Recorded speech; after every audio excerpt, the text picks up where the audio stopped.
Bruce, What? I have to tell you. I can't hear you. I'm more nervous tonight because of who our guest is than I met Bobby Kennedy a month before he was assassinated. That's a good setup. I'm sure our guest is happy to hear that. When I met Bill Clinton, I was never that nervous, and I got to tell you, I need you. Last time I saw this woman was 11 years ago. I cried. Okay, first of all, she's not going to remember you. Okay. Well, I'm going to tell you, you got to cover for me. I will cover tonight. I've been covering for you since fall. Okay. Quiet on set. This episode of the fabulous Boomer Boys is brought to you by Cuyahoga Community College and their Encore Campus programs, available at the Eastern Campus in Highland Hills and the Western Campus in Parma, and by Naturevation Outdoor Adventures, innovative adventures in nature. Naturevation, your concierge to the outdoors. Go to naturevation.com. And now, here are your hosts, the fabulous Boomer Boys, Bruce Bogart and Bob Snyder. All right, nice crowd. From the iconic Corky and Lenny's Restaurant and Delicatessen in Woodmere, Ohio, we are the fabulous Boomer Boys. I'm Bob Snyder and my fourth grade friend, Bruce Bogart. Welcome to Corky and Lenny's for what we think is going to be a real walk down memory lane, a real nostalgic evening tonight. And we hope you're going to enjoy it. Those of you that are here, I know you're going to enjoy it. And those of you watching it on YouTube, I think it's going to be something different for you as well. But before we even get to who our guest is going to be, I don't want to forget to remind you, next week, we have another classic Cleveland personality. Terry Moyer, who many of you I know watched The Morning Exchange with Fred Griffith for many years, Live on 5. Maybe today you watched Live on Lakeside, a show on Channel 3. She is and has been the executive producer of all of those programs. And she's going to be here. She is going to be here in this seat next week. So if you are in the area of Corky and Lenny's next Tuesday, please come on out.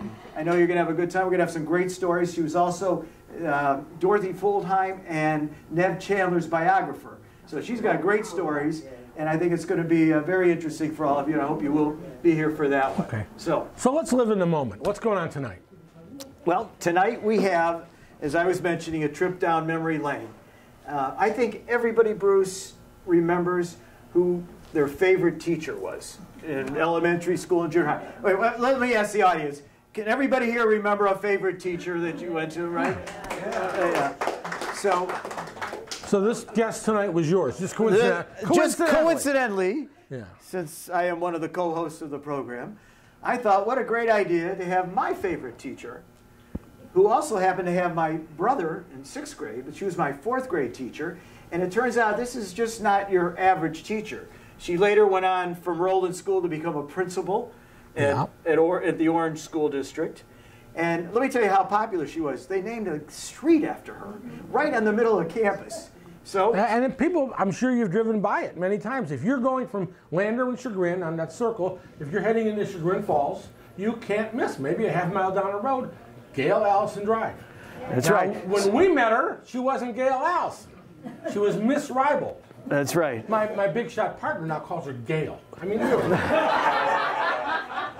All right, you know what? Enough. Please, everybody, welcome my favorite 4th grade teacher, Gail Allison.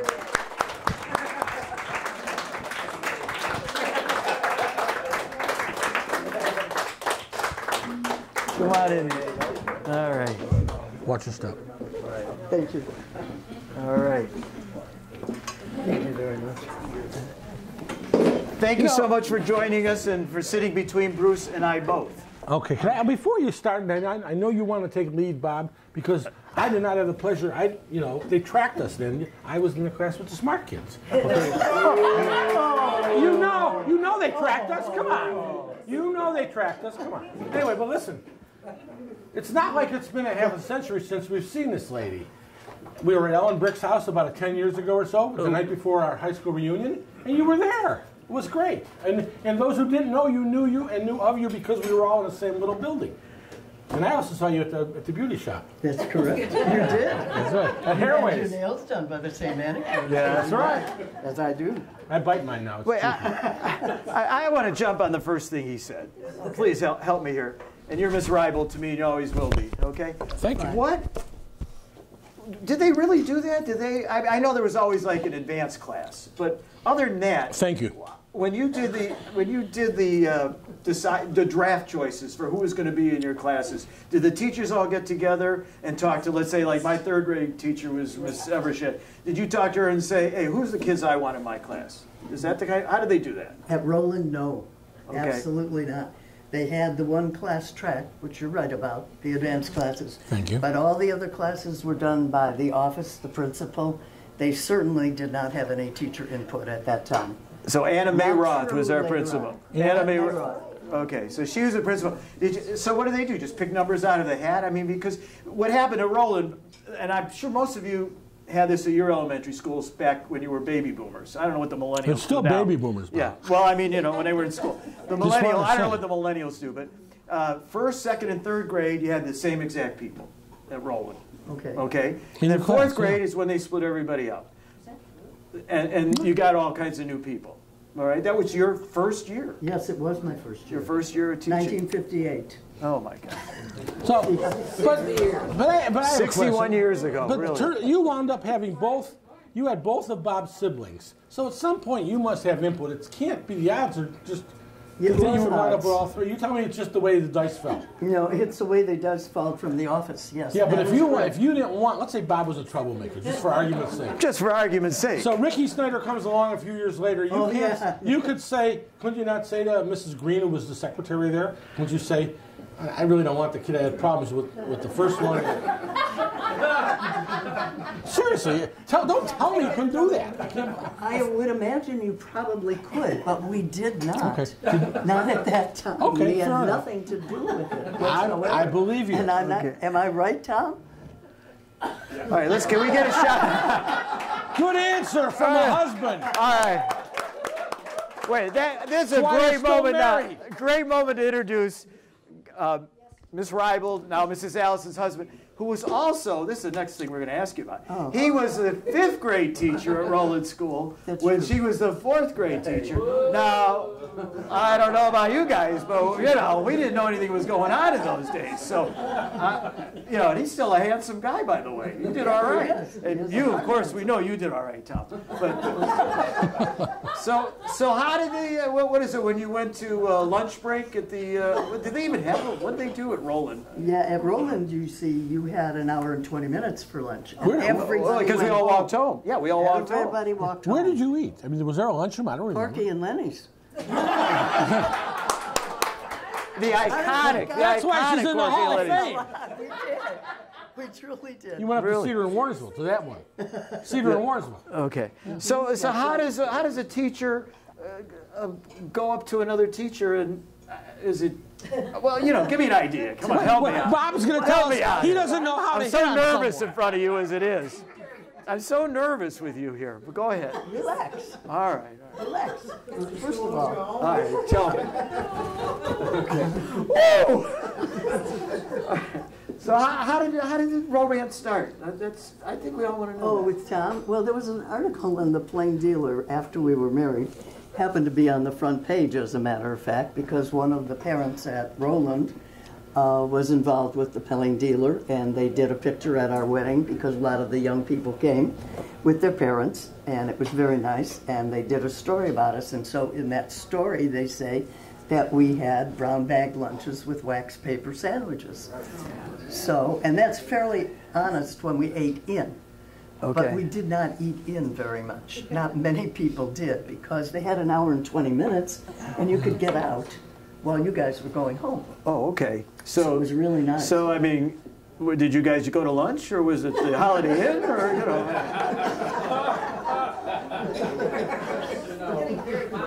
I apologize. Usually I don't have to apologize for Bob until we're further into the show. bad. I know. But I do have a question for you.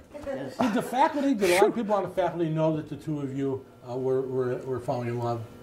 I don't know how many know, But some did. some did, yes. Who said I love you first between the two of you? Well, that's a good question, I thought. She spelled it out. Oh. Yeah, but those green things, the cursive, remember the cursive on top? You know, this brings up another point that we can't go on without talking about. When people at Roland, and I'm sure you had this, those of you watching on YouTube, whatever school you went to, there was always that one teacher that if you misbehaved, you were afraid you had to go to their class. Okay? Guess who was that teacher at Roland when we were at Roland? Not Gail Ribel, but Mr. Allison was the enforcer. he was the enforcer. Now, I'm proud to say I never had to go to his class. That's right. Well, that's because you like me so much. It's because you behave. I behaved, right. Bruce, can you say the same thing? Well, I can remember one time you and I got in trouble the same day for the same thing. Right. Can That was after I was in Miss Ribel's class. That was 5th grade. So there was this guy, nice guy, but he was a little bit more studious than we were. He's a blessed memory now. A nice guy named Bob Benley. Oh, we shouldn't, no names. Okay, forget what I said. All right, so we came up with this newspaper called the Benlord Times. We came up with this?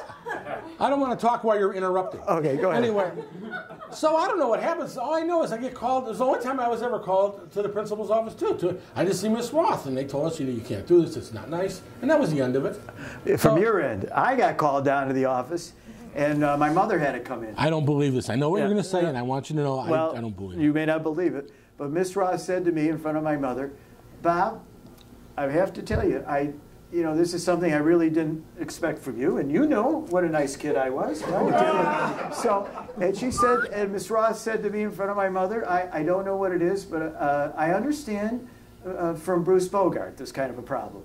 But with you, I don't know. Maybe you two shouldn't be friends. I don't believe that. No, of course not. But you got to understand. She never said that. Miss, I'm telling you, she's not a chance. My hand to God. But I want to tell you though, this will bring up something else I'll bring up later about my mother and what she felt about if a teacher told you who to be friends with, because she believed that everybody should find their own friends.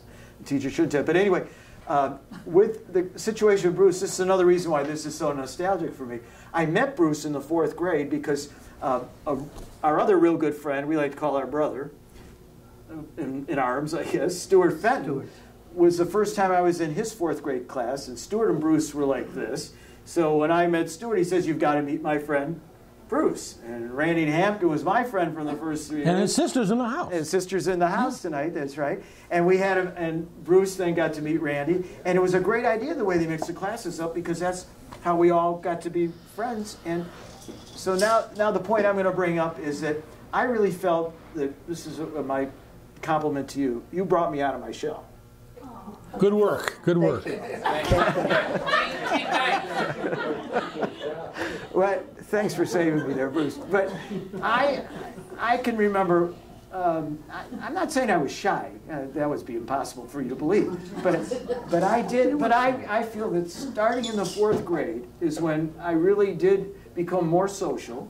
You know, I noticed girls. Yes, you did. Okay.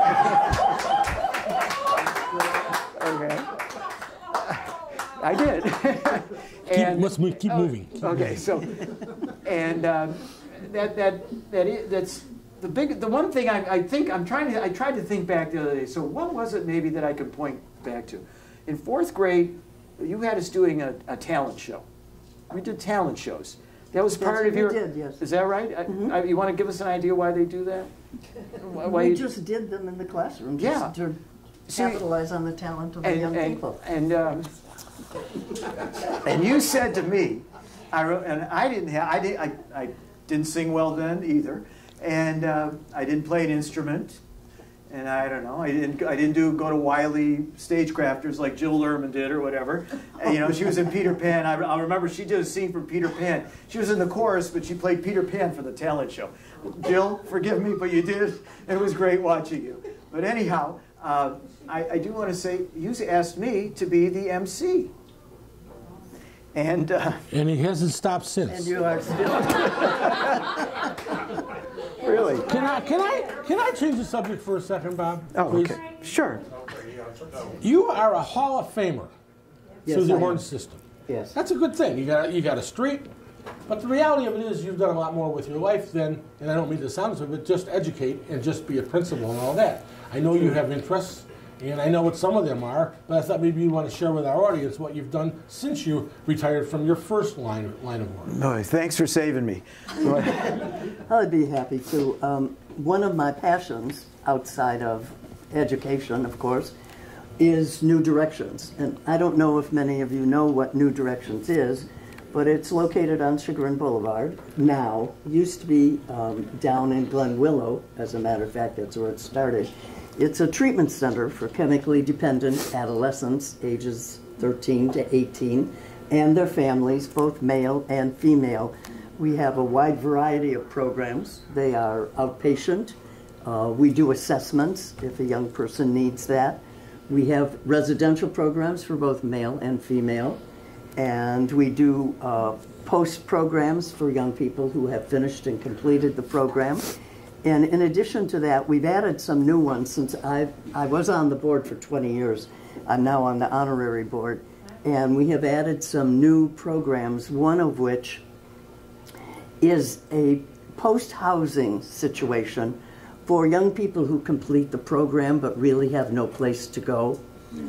You know, Where do you put them? They're there on campus. On campus, right? on Not campus. far from Lander and Chagrin, just east. Right. Oh, okay. Very Not nice. far from Gail, Allison Drive. That is correct. Right. That's right.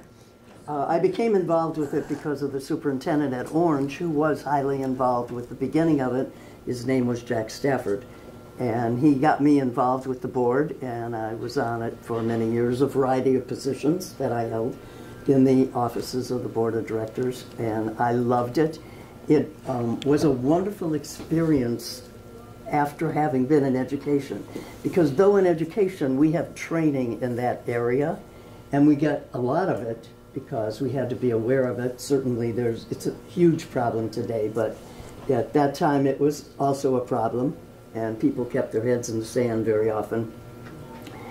But I got involved with that and continued to work in that direction, and so I just enjoy it very much. stuff. Bruce, I have another one of her interests I want to talk about, and I actually have a visual to show you on that. While we're doing that, how about telling everybody about one of our advertisers? Okay, here we go. This is impromptu. The tallest waterfall in Cuyahoga County, an industrial sculpture garden on Lake Erie, discovering ice dunes. What are ice dunes? I still don't know what ice dunes are. One tour guide in Ohio can take you there. That's Naturevation, one of our favorite sponsors. Naturevation Outdoor Adventures is Northeast Ohio's premier outdoor adventure company, providing innovative trips into nature, weaving together recreation, history, culture, great food, and it's elegant food, actually. We got pictures. We don't have them for you tonight. Some wine, some beer tastings. Naturevation makes all the arrangements. It's a latchkey kind of thing. Provides the equipment, transportation, adds an elegant touch to everything. Naturevation narrates each tour with interesting facts about the location. So the thing is, why stay indoors in ugly weather? Let Naturevation plan your day. You can go in a group. If you have a small group, they will customize the tour for your group to meet your interests and needs. Naturevation serves businesses too. Team building, client cultivation, strategy, sustainability. I'm not sure what they mean by that even. And wellness sessions, alternatives to golf outing. And we're all tired of golf outings. I know you're a golfer, Bob, but you got to get out more. Well, okay? Bruce, we're going to do this. So anyway, wait, February, Miss Allison, have you ever done this hiking and things like that? Are you an outside? Years ago. Naturevation, Not get so a hold much of them. right now. Get a hold of them. Not right now. All right. Anyway, Naturevation is your concierge to the outdoors. So that's all I got. Okay. All right. Now here's another interest that I know you have. Let's see if we can get a camera shot of this. And Mrs. Allison, you want to tell us a little bit about this picture? This picture was entered into a contest in Reminderville, and it was the first time that I had ever entered a big contest. Once I had entered before, and I didn't frame mine correctly, and I noticed that everybody had theirs framed and matted, and so I learned a lesson, it's kind of the hard way. But I entered that picture, and it was taken in Bruges in Belgium when Tom and I were wandering through the streets. And there were these chamber pots filled with beautiful plants on the windowsill, and they struck my fancy, and I took a picture. I love photography, I have for years, and that was entered into the show, and it won best of show. First place. Good. Okay.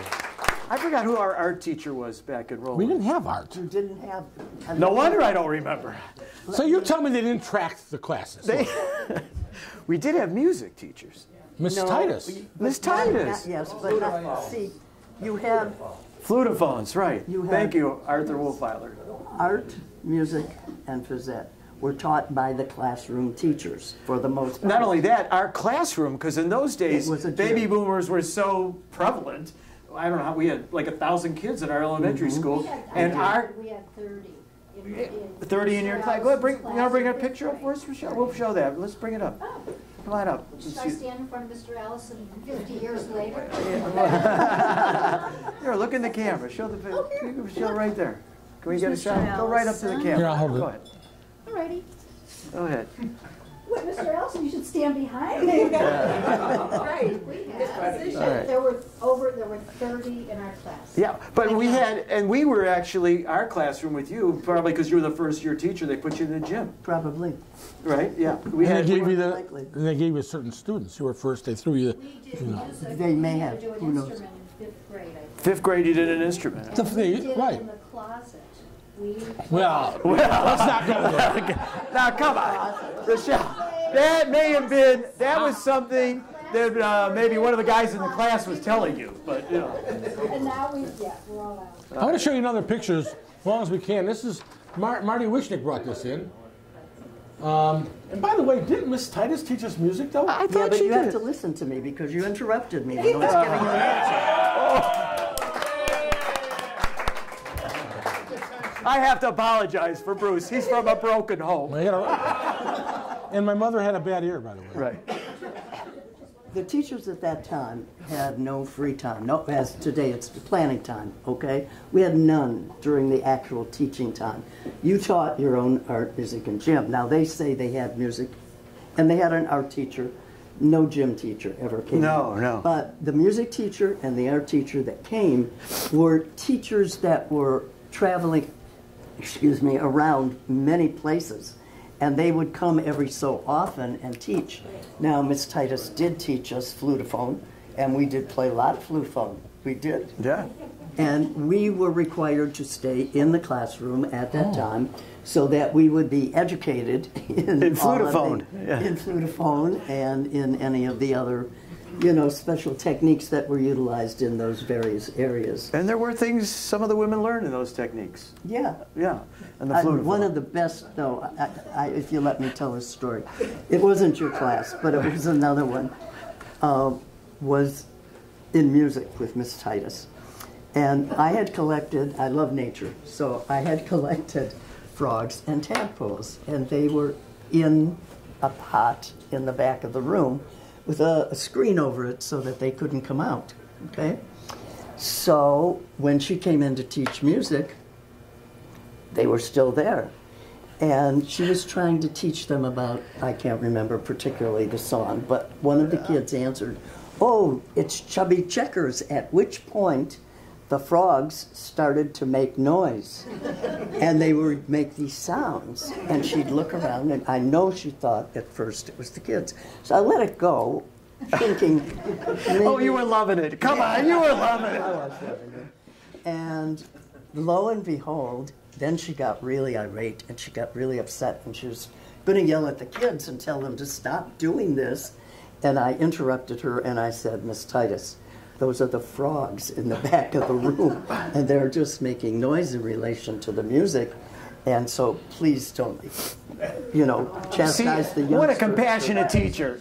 Really. Some of those, so you know that there's other teachers that couldn't wait for Miss Titus to yell at one of those kids. Oh, yeah. All right. I'm going to tell a talent show story, Okay. if I can, okay? We have one of our biggest fans lives in Austin, Texas now. His name is Will Hendricks. And Will, in 4th grade, was like 6 feet tall. He did go on to become a great athlete at Brush High School, and he even had played for the Indians in the minor league system. And wasn't he a principal? And he then, Yeah, yes, that's eventually right. became a principal, okay? Yes. But Will he was one of these guys, and he still is today. He's a great guy. I'm going to be seeing him in April on a golfing trip. But Will likes to add on to stories a little bit. So for his talent, he decided that he was going to tell a story about his trip to Florida with his family. You know, he was gonna, so Will gets up there, and he starts talking about how they drove to Florida. And, you know, it's kind of boring. But then all of a sudden he said, and while we were in Georgia, we had to stop the car. You know, we stopped to have our lunch on the side of the road. And lo and behold, there was an alligator. And my father got out of that car and he fought that alligator. Oh. Oh my gosh. And we're all listening to this. Oh, sorry. I get excited. You get me so nervous.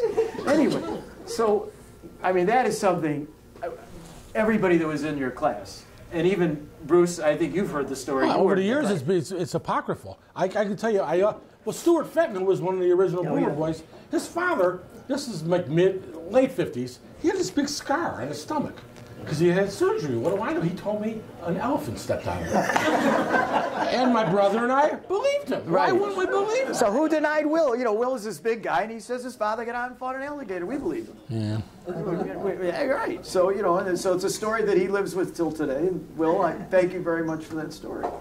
But anyhow, those are the kind of things that we remember from back in those days. Do you think the millennials can have these kind of experiences in school today? Like, you know, we grew up in the neighborhood. We walked to school, like you mentioned. We walked home for lunch.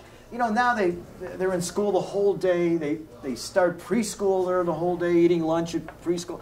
I just really wonder if they. What do you think, Well, as an educator? Their environment is very different, so obviously they're not having anywhere near the type of experiences that you had. And they didn't have an hour and 20 minutes free time at lunch where you mixed with a variety of people and friends and people who are walking to school with you. You got in a fight, you solved it yourself. I mean, you didn't have to call parents, you didn't get it involved with the school, you just took care of it. And for the most part, Did it change before or after you retired? Were you seeing it change before you retired? At the time that I retired, which was in 1993, change was starting. But it was, I went back 4 years after that as an interim principal. And by then I could begin to see some significant changes that had happened in instruction. Different techniques that were being utilized already after 4 years out. And of course, that was the time when the digital use was coming into foreplay. It just was happening and exploding at that point. Prior to that, we had them, but we were teaching programming. I mean, today you don't do that with young kids at all, you know. And they weren't user-friendly in the sense that they are today, and everybody can pick them up and find any kind of information they wanted. And we weren't scheduling yet. Yeah, they don't use a World Book Encyclopedia now like we used to. That's right, because they don't have to, because they can just put it in. Did you have that? Did you have a World Book? Sure. Yeah, of course I had a World Book. Listen, my parents were refugees, but they still bought us the World Book. Well, I was product of a broken home, and we had Funk and Wagnalls. We bought one volume a week at the grocery store. Oh yeah. but it was so different like that. Okay, talking about education, I do have to tell everybody about one of our other sponsors. That for more than 40 years, Cuyahoga Community College has been a premier provider of education to individuals 55 and older. Experience Encore Campus Fridays for yourself at our free open house events at Eastern Campus in Highland Hills and Western Campus in Parma on February 22nd. That's coming up, so keep that in mind. Guests may sit on up to 6 courses between 9 a.m. and 3 p.m. Choose from a variety of topics, including arts and entertainment, exercise and fitness, history, literature, technology, and more. And while you're on campus, stop by the Enrollment Center to register for our spring session that starts on March 22nd. For more information, and those of you at home, and when you watch this, in case you're not writing it down here in our audience, it'll be on the bottom of the screen. For more information, call 216-987-2274 or visit try-c.edu/encore. Now that's something that you didn't have and I didn't have. That's right. Until now, and it's really a great programs for people that have that extra time now and can get out and still further their education. And we're very fortunate that Tri-C has decided to be one of the sponsors here with the Fabulous Boomer Boys. So I hope everybody here takes advantage of their Tri-C programs. It's wonderful. Okay, thank you. Okay, more stories. You got another story? I'm sure you do. I got more stories. When we were talking earlier about how different teachers treated different students, mentioned that a little bit. You know, We did? Well, I didn't hear it either. everybody has their. The guy's got all the notes and he still gets it wrong. We didn't talk about it. Everybody has their favorites as far as students. I mean, Students always have their favorite teachers. right. You know, but teachers also had some of their favorite students. Wouldn't you say? Probably. Come on. Go ahead, say it with a straight face now. Yeah, really. You know, so I can remember another reason why I liked you so much is that when I had trouble with my 6th grade teacher, who I'm not going to mention his name, it's kind of shady. But anyway, but I mean, I don't know what it was. But We know who it is. Yeah, you know it. Now, I don't know why, I think I know what happened, why he didn't like me. And there was, again, back in the 4th and 5th grade, we were getting together, we put a club together and stuff like that. And you started getting into your cliques, I guess that's the only way to say it. But in 6th grade, for whatever reason, there was a big number of us in the same class. And I think it was because it was a male teacher, they figured he'd control us better, whatever. Found out differently. But anyway, there was a student that was a very good student, I'm not going to mention his name, and he was not part of our group, necessarily, in our club. He wasn't in our club, the XLs. Whatever the club. He wasn't in it. So the 6th grade teacher, because I was one of the leaders, thanks to you getting me out of my shell in the 4th grade,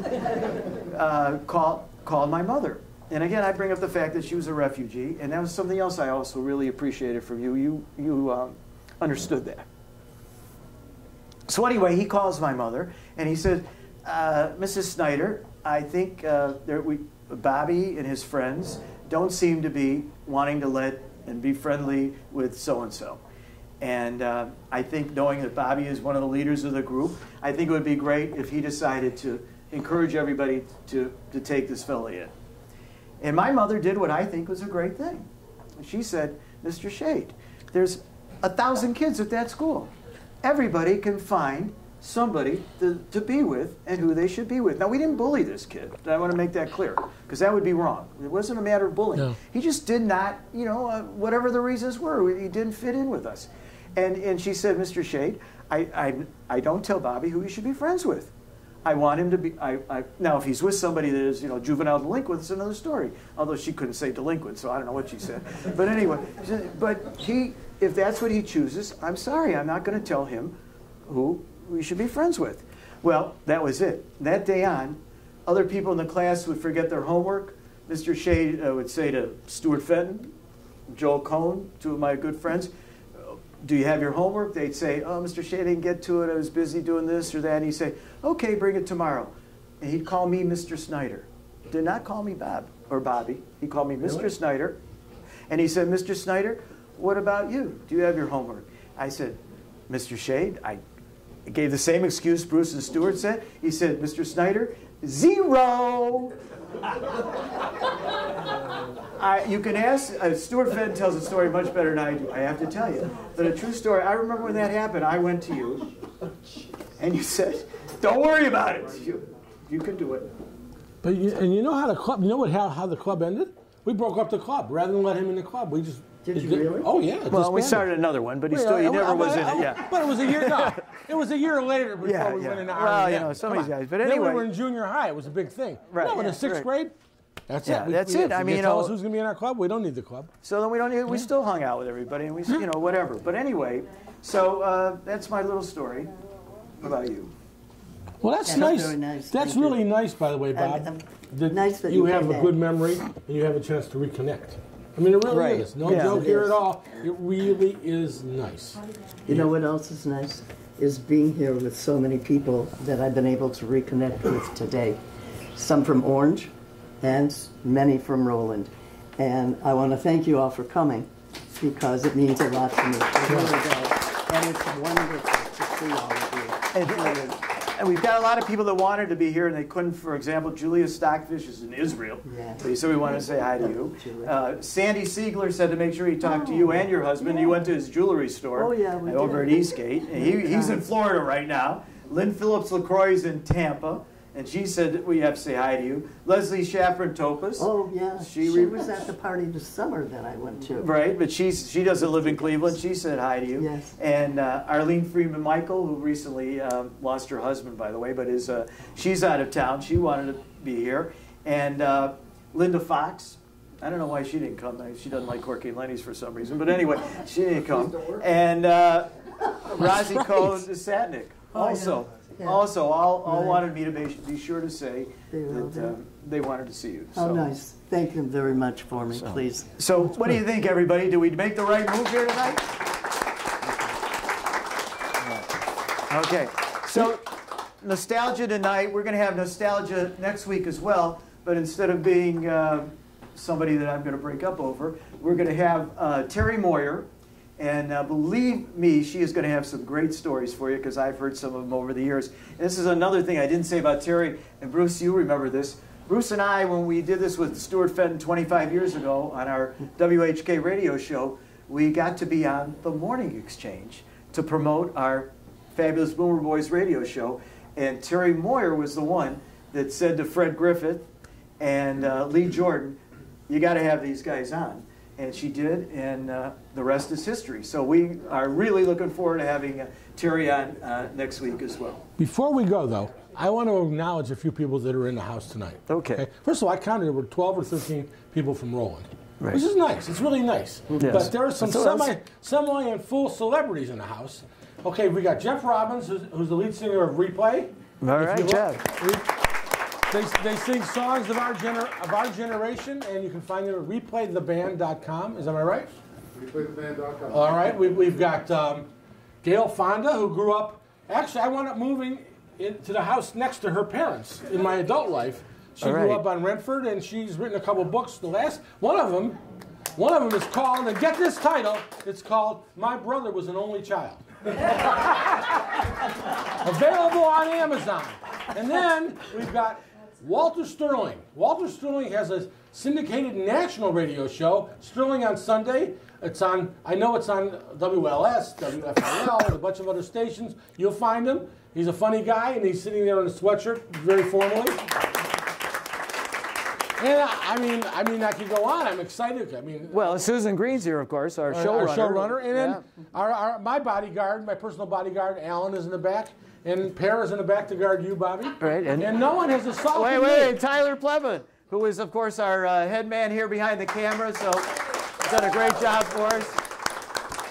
That's all I got, Bob. That's all you got? Okay. Everybody, please remember to be with us next week and continue watching YouTube. We've had over 5,000 views for our programs. We're very proud of that. And it's all because of all of you. So thank you very much, and we'll see you next week. And last but not least, give me a big hug. I will. Thank you.